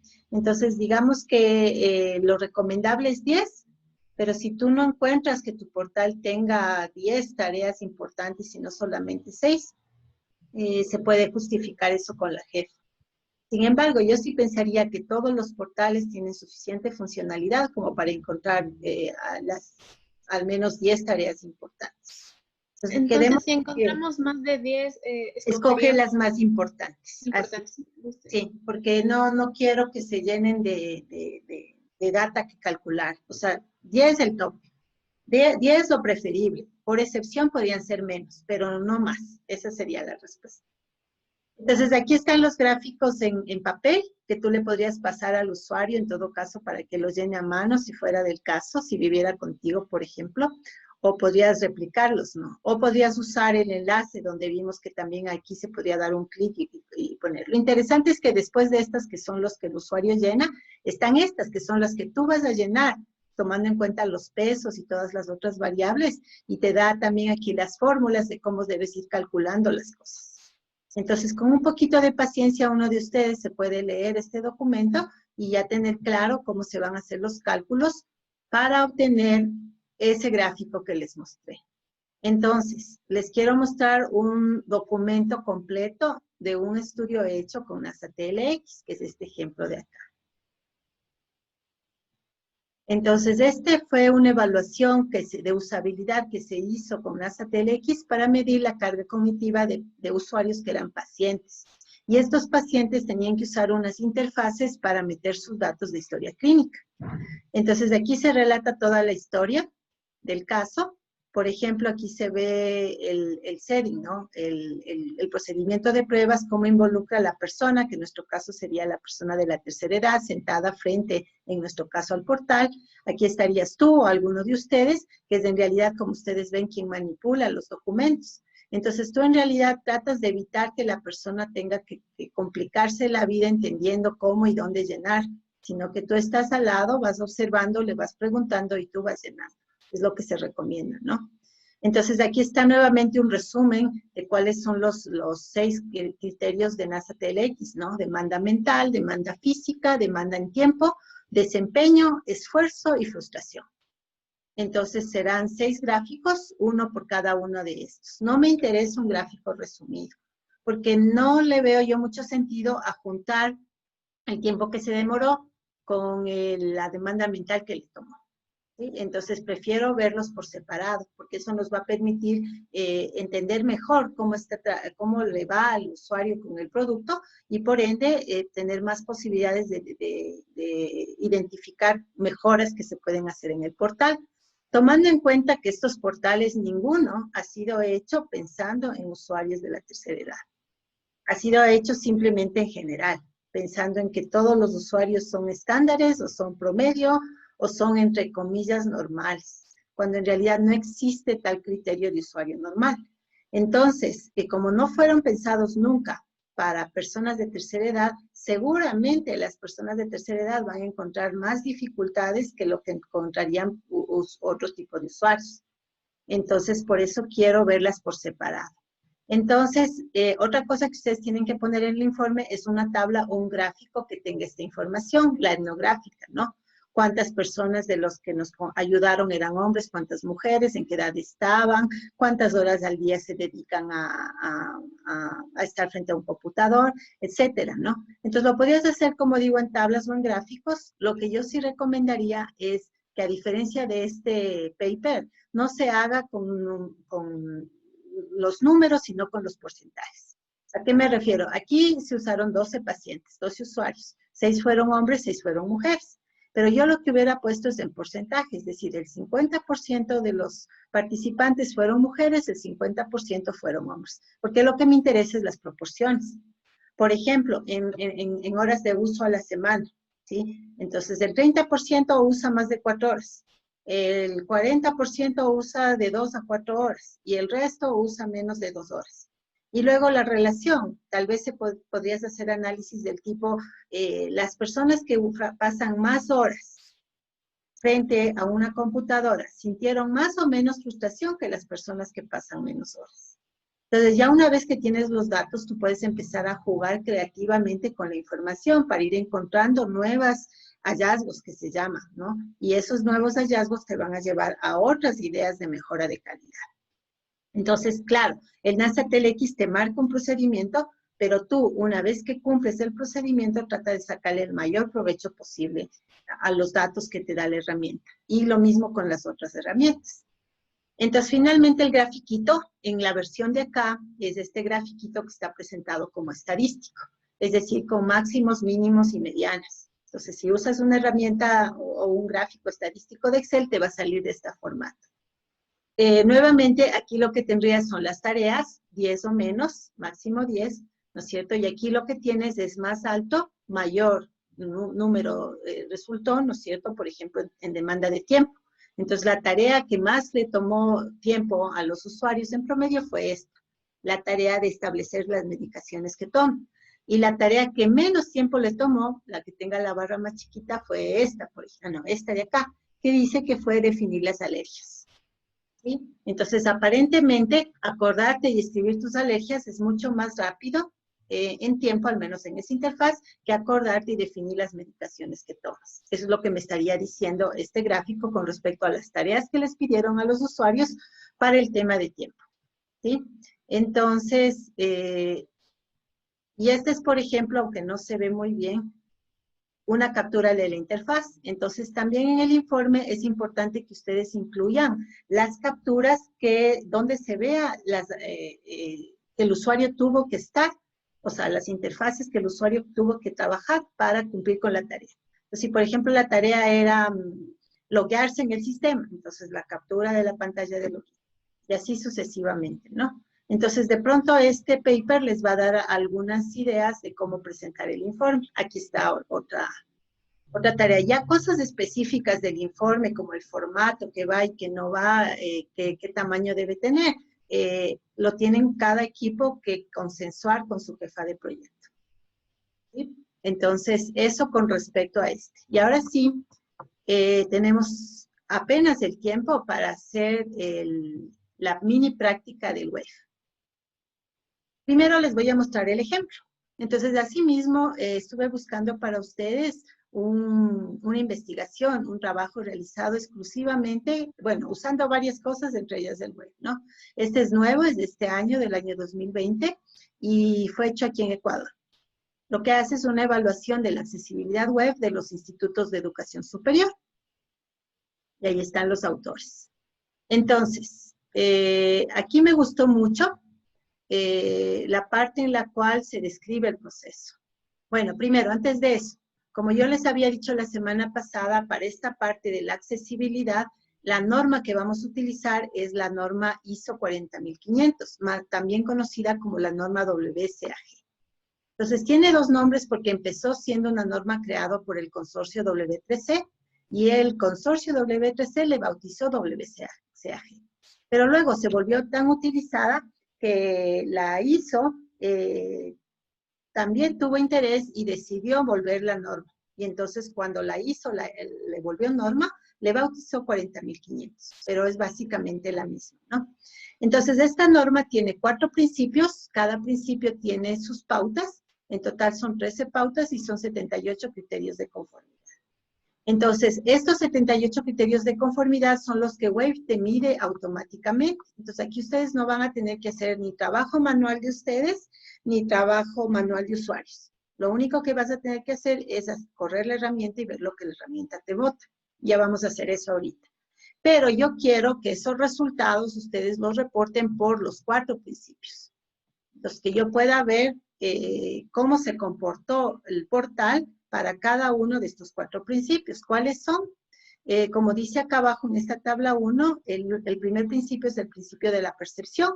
¿Qué tan fácil es para un usuario percibir el contenido y los objetos dentro de la interfaz del portal. Y para este principio, aquí están los criterios que el Wave te va a dar analizando. Entonces, el Wave te va a decir, por ejemplo, ¿sabes qué? El 122 no está cubierto, ahí hay un error. Pero el 125 sí está cubierto. Entonces, esa información te la va a proporcionar el Wave para cada uno de los criterios de cada uno de los principios. Entonces, el primero es el principio perceptible. Todos esos son los criterios que te va a dar evaluando. Perdón, ese me fue. El segundo es el principio operable. ¿Qué tan factible es para ser operado este portal? Los controles, el uso de ratón, etcétera, etcétera. Ahí están todos los principios del caso. El tercero es comprensible. ¿Qué tan comprensible es el contenido o la información que el portal presenta para los usuarios? Ahí están los principios respectivos. Y el último principio es el principio de la robustez. Se tiene unos pocos también criterios asociados. Y entonces, bueno, en base a eso, las herramientas automatizan la evaluación. Aquí, en esta investigación que les estoy mostrando, usaron todas estas herramientas.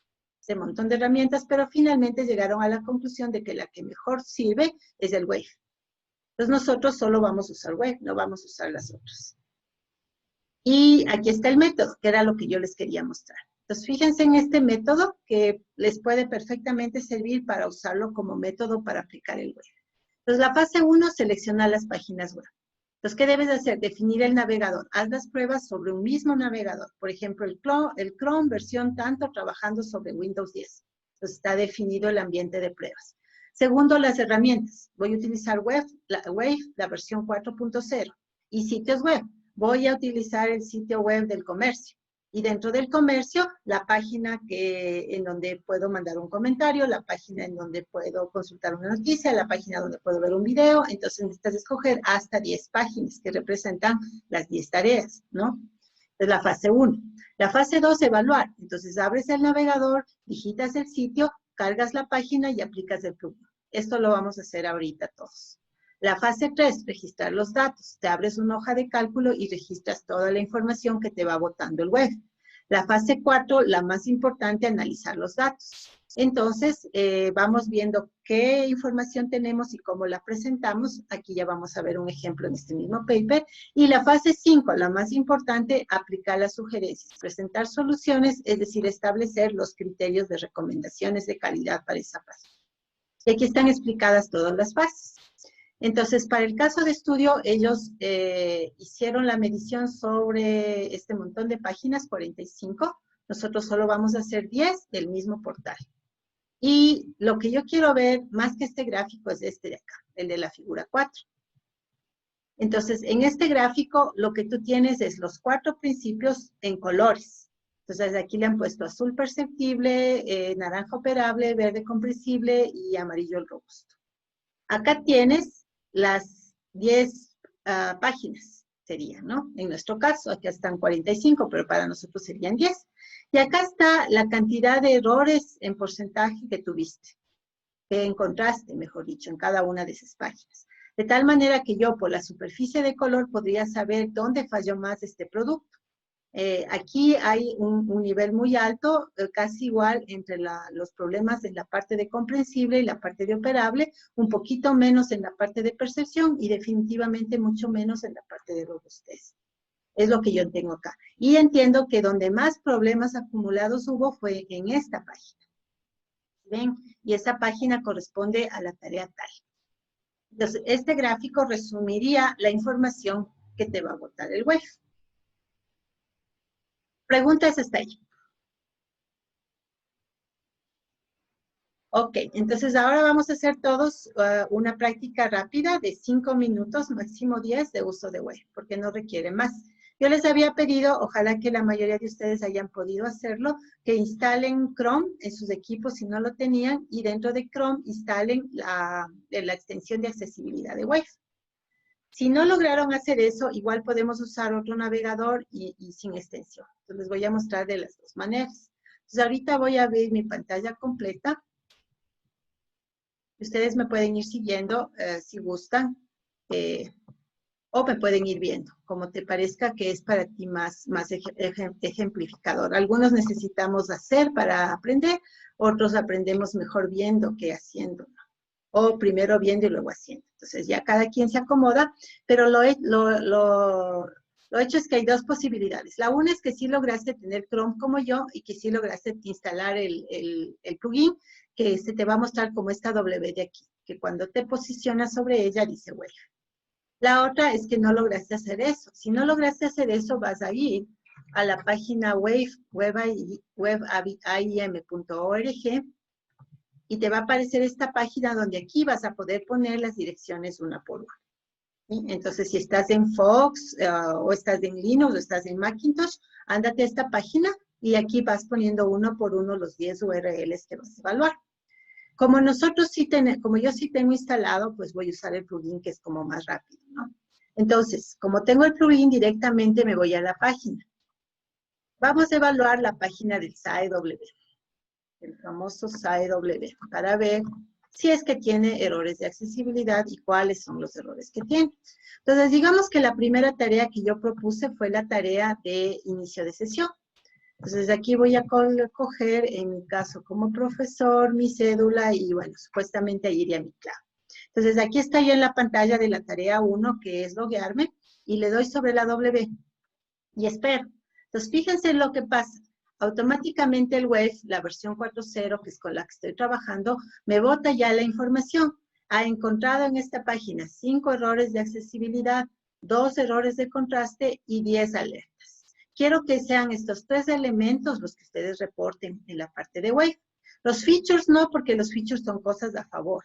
Los elementos estructurales no, porque son cuestiones de la arquitectura de la página. Y lo que es área, tampoco, porque no vamos a hacer un estudio de las funcionalidades de XML área, ¿no? Entonces, solamente los 3 primeros, errores como tal, errores de contraste y alertas. Entonces, aquí ya tengo una primera dato que es numérico, pero ahora necesito por principios. Entonces, para ello, fíjate, ahorita está en la pestaña Summary. Si te vas a la pestaña Detalles, aquí te salen ya los errores desglosados. Entonces me dice, por ejemplo, tengo una vez el error de que me falta un texto alternativo. Y este icono me está marcando en qué parte de la interfaz está ese error. Entonces, si yo tengo un poco de paciencia, voy a encontrar acá está. Entonces, si ven que es el mismo icono. Entonces, sucede que este código QR que está aquí es no visible para las personas que utilizan lectores de pantalla, alguien que tiene ceguera, porque no tiene texto alternativo. Entonces, en lo que respecta al lector de pantalla, este icono está totalmente invisible. Entonces, ese es el error que tiene. Entonces, si yo le doy clic en la cosita de información, me va a decir qué significa este error, por qué es importante, cómo se puede arreglar. Entonces, esto ya te podría servir para tus recomendaciones de mejora. Cómo se calculó, si quisieras saber cómo la herramienta calculó, pero sobre todo, lo que más te va a interesar es cuál es la guía que está rompiendo, la 1.1.1. Entonces, ya le puedes sumar 1 a los problemas que tienen que ver con el principio 1, o el principio de percepción. ¿Sí? Y así, uno por uno. Entonces, no es difícil, pero te va a tomar tu tiempo, ¿no? Fíjense en que el error de que no hay una etiqueta de formulario está repetido 3 veces. Y el error de que no se ha puesto el lenguaje del documento está una sola vez y es un error terrible. Porque eso significa que me voy a ir acá. Si yo le doy clic acá, a veces me manda. Debe estar por acá arriba, ¿no? Este iconito debe estar por acá, acá está justo, donde uno define el lenguaje. Entonces, a la persona que hizo esta página se le pasó por alto definir el lenguaje. Entonces, cuando venga el navegador, el lector de pantalla, como no va a encontrar lenguaje definido, va a usar un lenguaje por default. Capaz que va a usar el inglés.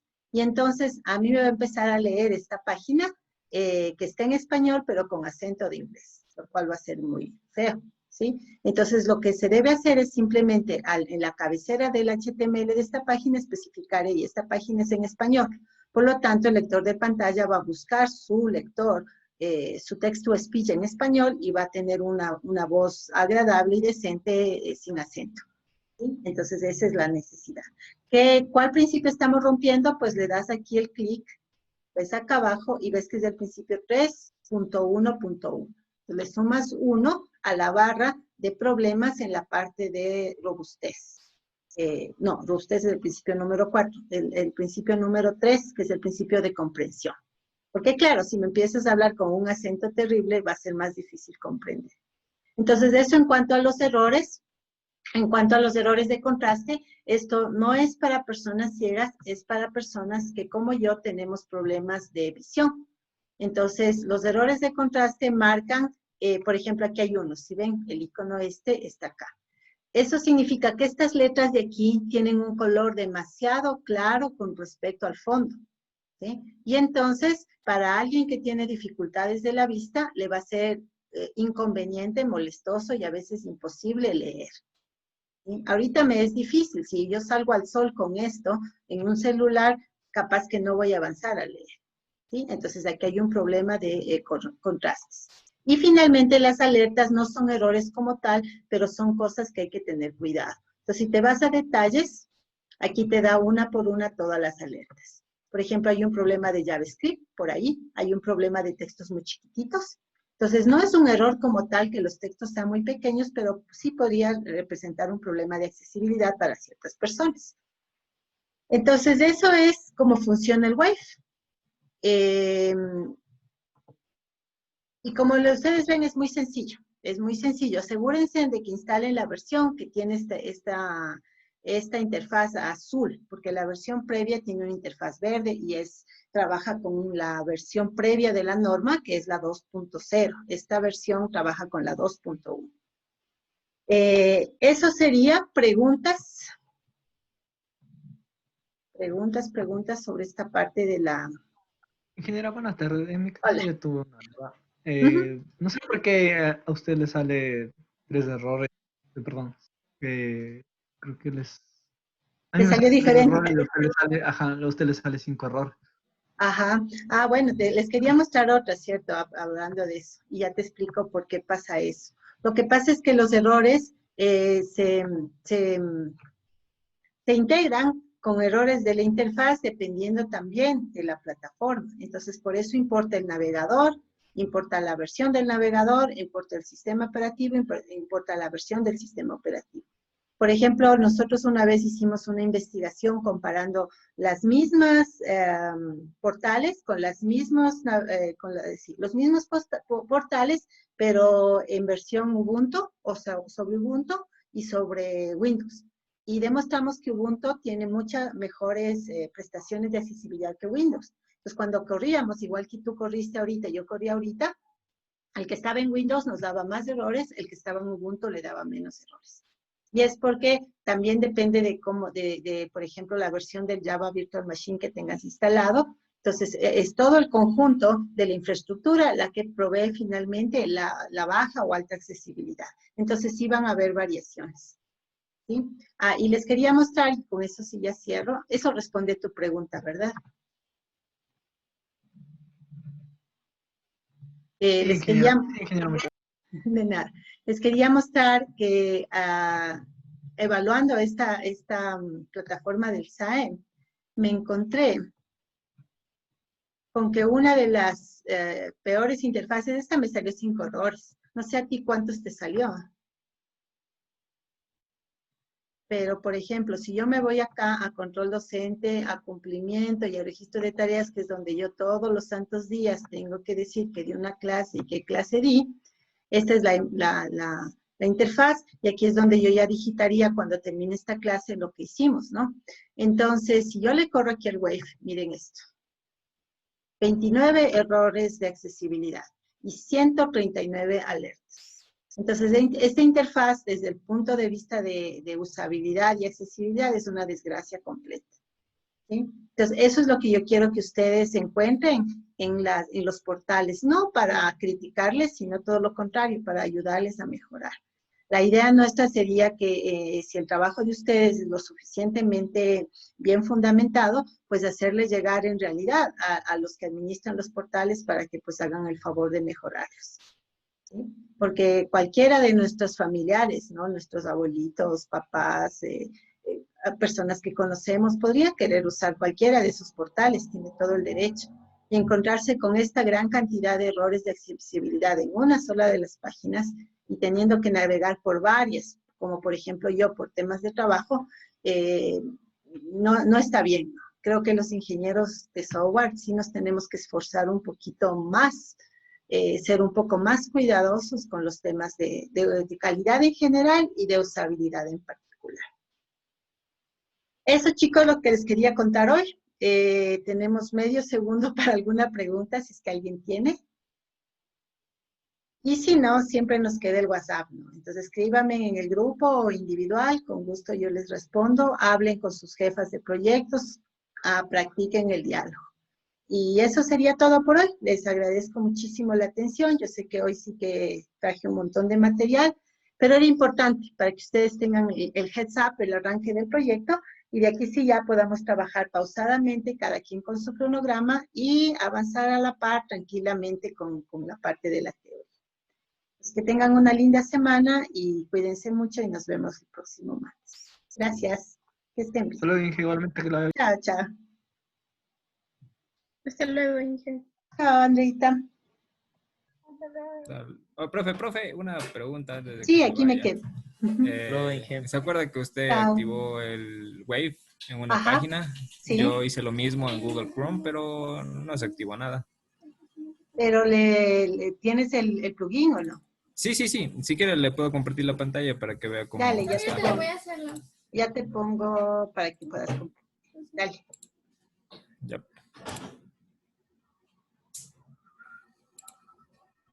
¿Y qué página pusiste? No, este es mi... Sí, esa es. También la del site. Sí, Puede ver. cualquiera. Sí, estoy bien. Entonces, ¿dónde está Ajá, tu y icono? bueno, Ahí está. ya Dale. tengo aquí el... Ajá, correcto. Ajá. Sí, todo Y bien. lo que yo hago es Web this page, pero no pasa nada. ¿Tendrás alguna cuestión de configuración Eh, de seguridades en tu no. O sea, report? recién acabé de instalar el Google Chrome. Ujú. Es en la última versión. Aquí está el... Debería funcionar. Pruébale usando la página de web directo, no el plugin. Entonces, abre A tu ver. pestaña, dale Wave, Accessibility Tool, espacio, Accessibility Tool, y ahí Para que usted vea. es esa, ajá. Y ahí pínchale el URL Yo tengo que poner el nombre. y la flechita. Esa ahí sí te trajo. Ya, profe. Ya. Pero Eso es nomás era. algo Gracias. es algo con el plugin. Bueno, ya sabes, la solución Microsoft, desinstálala y vuelve a instalar. No, pero Pero esa te es debería solución funcionar. Linux, profe. Debería funcionar, pero en todo caso ya tienes un... Eso es. Ok, Ya, Isaac. profe. Muchas gracias. Que estés bien, chao. Hasta luego, profe. Que estén muy bien, nos vemos.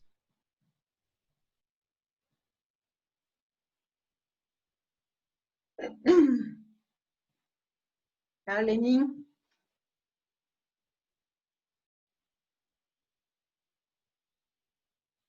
Chao, Jefferson.